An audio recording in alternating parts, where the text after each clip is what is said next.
So before opening Speedy Romeo, I had no idea how to make pizza. I'd done it a little bit at Jean Georges, but never really in like a true Italian fashion. So Speedy Romeo was taking forever to get built, and so we flew to Italy.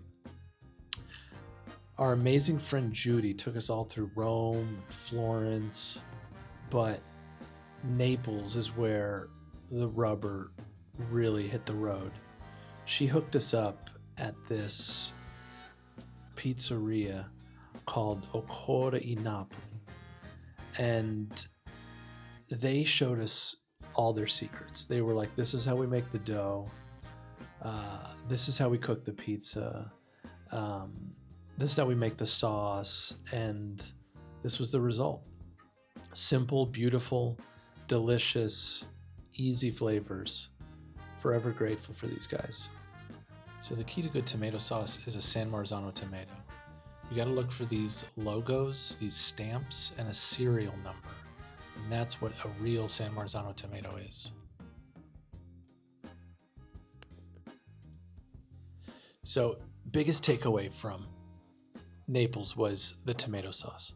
I was going to cook, I had plans for some culinary fantasy pizza sauce that was going to be onions sweat with garlic and tomatoes simmered for days and basil steeped and strained and pureed. And these guys were like, you want to learn how to make the tomato sauce? I said, yeah. They said, okay, great. Grab that can of tomatoes. There's the can opener. Open it up. I do it. They chuck in some salt. Don't even weigh it. Stick a hand blender in it. Mix it up. Puree it. Put a ladle in that bucket. Put a ladle in that can. They didn't even take it out of the can. Push the can into the corner. And they're like, okay, done. I'm like, you got to be kidding me. And they're like, no, the tomato sauce, the tomatoes cook in the oven. The oven's so hot that you don't need to cook it ahead of time. Just, puree the raw tomato with salt. We do 1% at home. So that's just, we had 3 cans. It was about 800 grams. So we measured 8 grams of salt and puree it. It's fun for the kids. They're obviously getting into it. And, that alone tastes delicious. It's sweet. It's got a little bit of the salt. It's got the acid. But that alone just blew my mind and saved me a ton of time and a ton of money. So that's it. Just put it aside, pour it off, put it in some sort of container you're going to use for your pizza station. And that's it.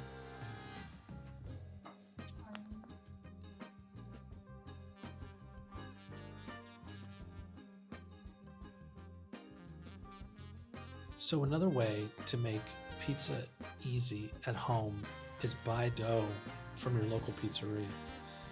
In Oslo here, we go to Moshman's. It's a specialty store in Skien where they have a wood-burning oven.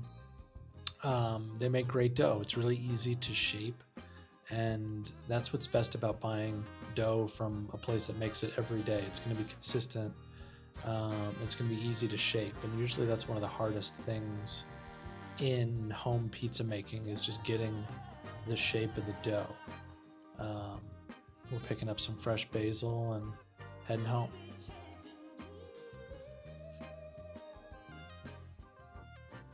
We're going to cook outside, so I'm getting everything on a tray ready. Basil, tomato sauce, got our dough. We're going to do 3 pizzas today. A kid's pizza that is basically a cheese pizza, a Margherita Pizza, as well as a Burrata Pizza. So I like to usually always have some chili flake on hand, olive oil, and then a mix of grated cheeses. So we're bringing this outside to get set up, and I cook at home on a Gozney dome. It works fantastic. Super easy. Heat it up ahead of time, get it hot, and you're set.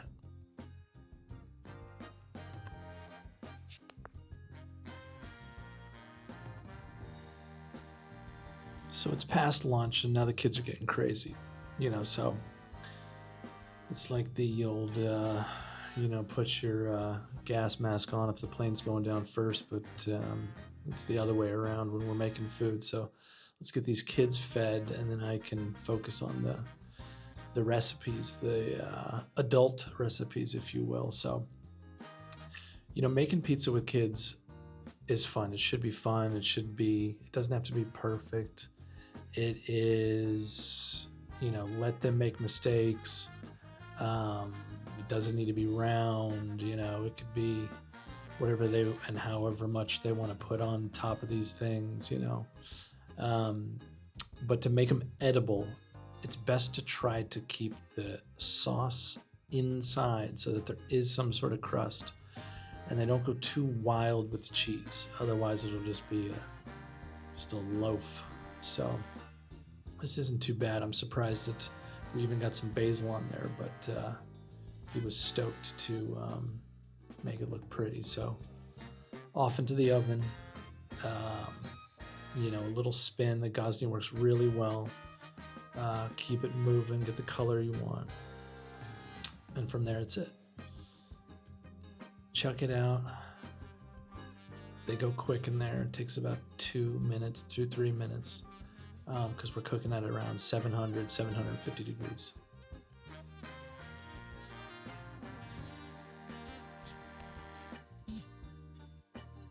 So the kids are out of the way. They're eating, playing in the yard now. Now I can focus. So let's talk about shaping dough. So shaping dough, it's most important to focus on having a crust. So I'm going to try to never press down on the surface of where I'm shaping the dough. On the crust, I'm never going to touch the crust. You can see I'm always poking and pushing the air pockets out of the center of the dough. From here, I'm picking it up, I'm holding it by the crust, and I'm letting gravity do the job, do the work here to stretch this out. I've flipped it over onto the back of my fingers, and now I'm just lightly stretching it. This is, if you wanted to toss it and get wild, then this is where you'd be tossing. So I just keep sort of opening it up. It doesn't need to be huge. It just needs to be big enough that you're going to have a platform to land your sauce and the rest of your toppings. And so, play with it a little bit, make sure there's no holes in the bottom. That's important. If there is a hole, you could sort of just pinch it and push it down. But that's important that you don't have any holes, because that's when your sauce would run out and you'd have a problem in the oven. So I had a couple big air bubbles on the crust, so I just sort of pinched them so that they don't burn in the oven. So funny story, when we were in Naples at that pizzeria, they were adamant that you only put the sauce on and spin that ladle in one direction. No going backwards, no zigzag. I mean, they were grabbing my arm once I went out of rotation. And, no idea why, but to this day, I have to do it that way. Kids pizza or cheese pizza extravaganza time. So, this is the kids pizza we offer at Speedy Romeo, which is basically 3 cheese that they kind of don't even know, but it is a firm mozzarella, so a drier mozzarella. This is not fresh mozzarella. This is a drier sort of mix that's diced up. And then this is 2 cheese, which it's a mix of grated pecorino and Parmesan. And that's it. That's going in the oven. No green stuff, so kids don't get freaked out. Out of the oven, beautifully caramelized cheese on top. Not too much sauce so that cheese gets nice and brown.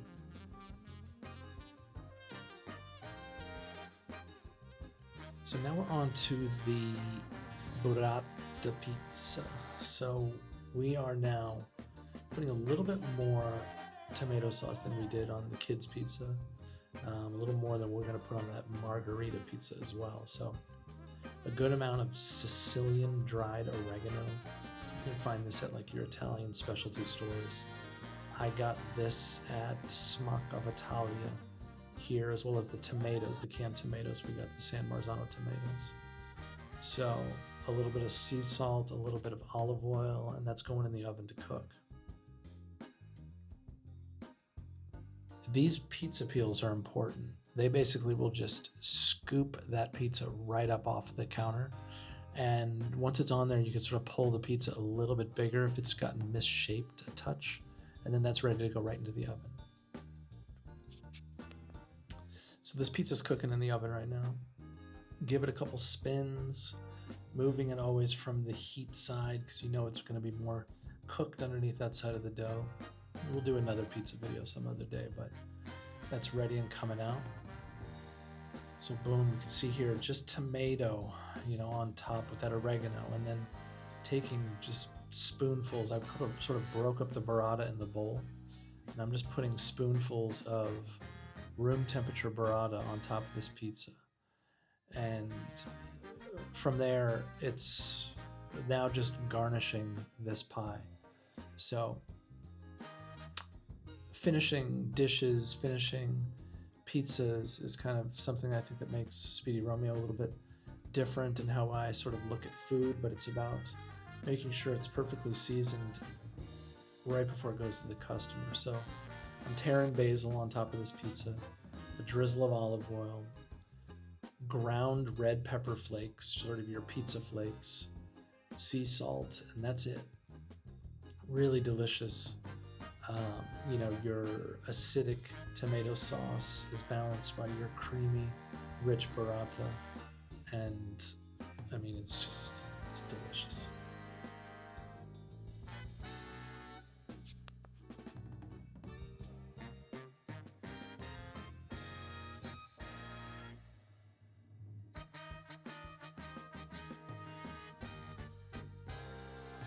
So last pizza up is the Margherita. So tomato sauce is down, Buffala Mozzarella sort of torn in little shreds, kind of, or nice, almost tablespoon-esque size chunks that lay on top of there. I'm gonna tear basil leaves on top, rip them. I think that makes it a little bit more fragrant than just a whole leaf on top of there. I like to think that basil sort of perfumes the tomato sauce. That 2-cheese mix of pecorino and parmesan.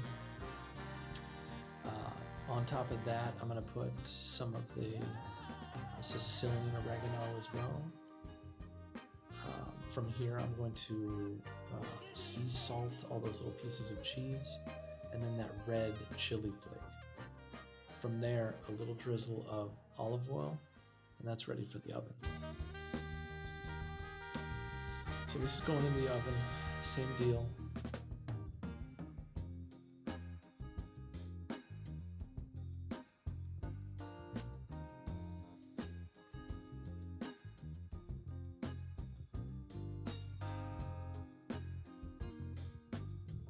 So I used to dream about having a pizzeria on the beach when I retire and I'm 60 years old, and I'd have 10 doughs a night and I could only seat 10 guests, and I'd have 5 tables and we'd do 1 seating, and here we are. Now I got 5 doughs cooking on a day the kids got no school, and I'm by the water and we're living the dream. Eating pizza, having fun, learning a little bit as we go. Everybody's happy. Kids are partying. Mom is happy that I had the kids all day. So we'll keep cooking. Peace.